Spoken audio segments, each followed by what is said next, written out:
Hey gals, guys, and everyone else, welcome back. I'm Hayze. This studio is Armoured Brownies, and this is the new time slot for the Vepet Diary. That is Tuesday, if this manages to make it up on Tuesday. So of course, first thing, I'm swapping around when my bullet journal Vepet Diary thing goes up. If I put it up on Thursdays, it does this weird Friday to Thursday thing, which doesn't really integrate particularly well with the weekly cycle of a diary.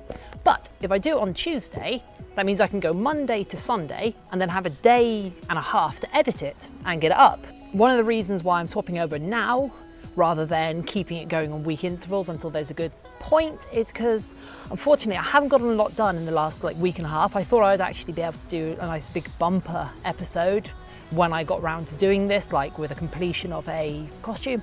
But the reason I'm bumping it over now is because unfortunately I lost like a week's worth of progress, a week's worth of production due to some just mental health slip-ups, I guess, and I'm not going to go into any of it because this isn't what this vlog is about. This is supposed to be a big happy thing. It does, however, mean I didn't get to visit Vetra. I've got limited work done on a few things. A few of my big commissions fell through, so I'm not getting the money in that I thought I would. So some of my projects are going to be a little underfunded for a little while as I'm trying to do a bit more paid work. If you need commissions, let me know. Also, just so I can actually get this video out to you, there are no joining link things in this video like there were before, so we're not going to have a look inside the diary this time.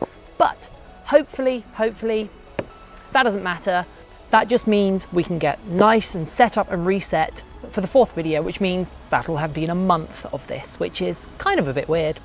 But as a thank you, here's a quick spoiler for something I have been working on, which is the Islander Roadhog, and a very quick, not safe for work warning for the next 10 seconds, because this is something I've also been working on because I am a massive idiot. So it amused me. It's not supposed to be for actual use. You'll get to know the backstory of it soon, or you'll know about it already because you were on stream. I originally had a whole section here about moving this compressor and what I'd been up to during and the paid work that I'd been up to during the week. Unfortunately, I accidentally overwrote the audio files and had no backup, so that just epitomizes the kind of week and a half I've had. Anyway, should we just go visit Groot now? Yeah, that seems sensible. Visiting Groot. We're going to carry on adding foam details with our glue as we go until we have something that we really like.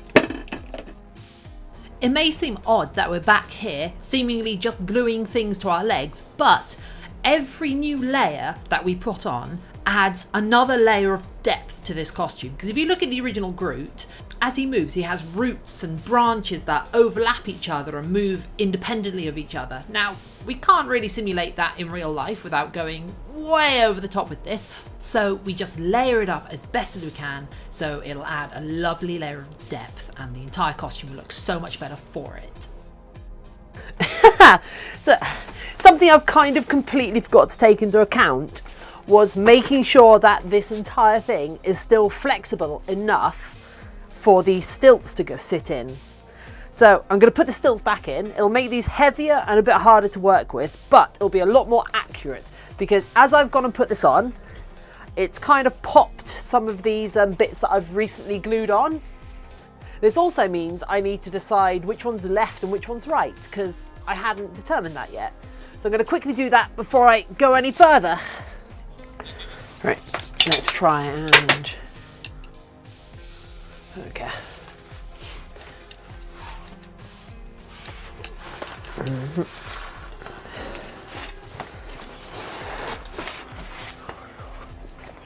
So we're gonna try and make sure that the zip is on the inside of these. Okay.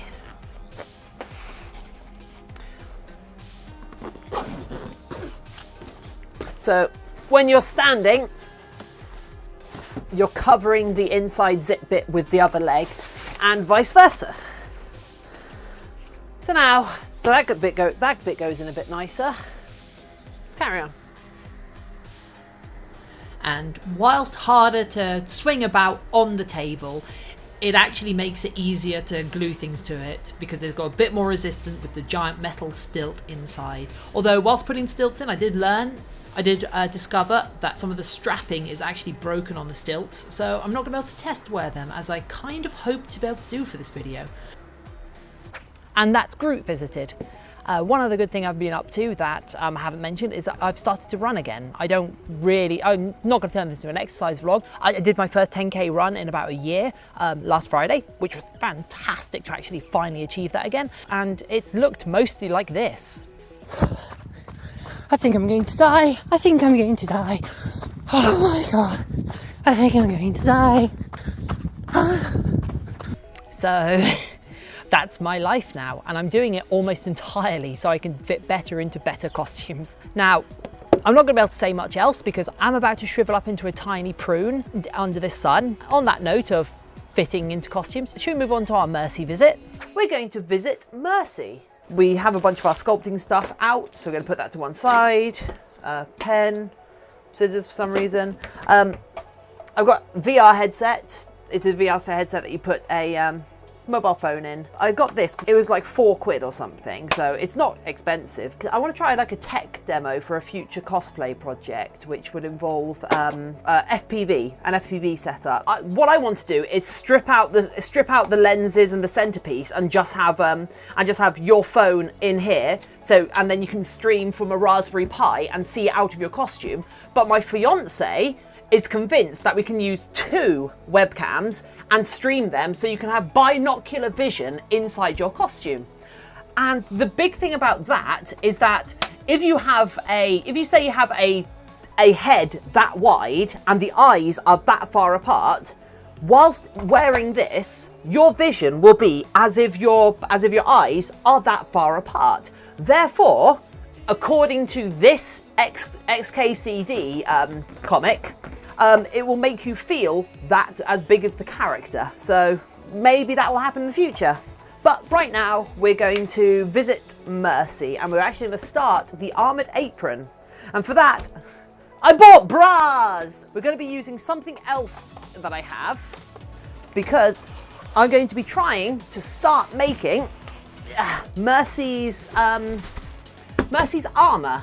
And for this, I'm going to be following a kind of a tutorial. I'm going to be following something. I'm going to be standing on the shoulders of giants and following what another YouTuber has done. And so for that, we have a dress form. This is a size 14 dress form, so I'm size 14. So hopefully it is UK size 14, although it seems a bit slimmer than me. But also, one of the troubles with it is that it doesn't exactly have the bust you would be after for Mercy, because Mercy's armour has a fairly defined bust. So what we're actually going to do is we're going to put on a bra with the same cup size as me. And hopefully that'll give us a bit more definition. This is a very cheap Primark bra without an awful lot of value to it. Hence why I'm happy to just cut it up. Okay, perfect. So this is what we have now. What we have as well, which is the pertinent part of this, is we have a roll of Warbler. This has been sitting around my studio for probably, I want to say a year, maybe more. Well, it's been sitting around my various workspaces for about a year, let's say. Because how are we going to approach this? What I actually want to do is I want to make the master out of Warbler. And then going from there, I want to then take that master and to make a fiberglass casting of that master. You can cast anything in the future. Polyurethane rubber, PU rubber. Something we're going to do is we're going to wrap this entire thing in cling film. As much as this is a ludicrously cheap dress form, I don't want to ruin the dress form whilst I'm at this. My thought is that the Warbler will have enough mass that as I heat it up and it sinks down, it will compress the it will compress the cling film. But there is, of course, a chance that this will introduce a whole load of bumps and nasty bits to the warbler that we're about to put on. Let's have a very, very brief cosplay confession here. I have never, ever used warbler before. I've used some of its ancestors, shall we say, with Wonderflex and like Easy Plastic, but I have never once used warbler itself. This could all be about to go horribly wrong as I misunderstand how to use a new material. So, I mean, in theory, I could actually lay it out like this, couldn't I? But I don't think that's going to be long enough. In fact, actually, let me just double check. So I'm going to hold it up to myself, and I suppose I can always extend it if I have to. So yeah, let's. So not only are we making cosplay, we're also making progress. Yeah. Since warbler isn't actually all that expensive, I don't mind having a bunch of stuff that's just trimmed off the edges. So it is warmer than I can possibly describe in here. Although admittedly it isn't as warm as it has been, but it's still very hot in here. So I'm going to open the window. Because we're about to start using the heat gun, and well, more heat in the system is probably going to be uncomfortable. But as I said, this is my first time playing with warbler, so I just spend a little while teasing it with the heat gun, trying to figure out the best way to work it, and to be honest, I learned a lot doing it. And I'm just glad I have a lot of filler and sandpaper because I've left lots of creases in it. But, you know, we're learning together. Although I bet most of you who've watched this point already know how to use warbler properly, so tips in the comments below, please. That's about all we can do with this until it cools down, I guess. I mean, I suppose we can try and attack this a little bit more to smooth this out. This looks like a really bizarre fetish dress so far. So once that's cooled off, we'll be able to do our best to remove it from this and start to fill bits in. And that's Mercy visited. So that's what we got done. We got a fair bit of other non-my cosplay related stuff done and a fair bit of binge eating done. But you know, there's ups and downs to everything, isn't there? Thank you so much for joining me. I really hope you'll come back next time. If you have any comments, suggestions, or tips on what I should be doing, please just drop a comment below. And I'll see you next week. Bye.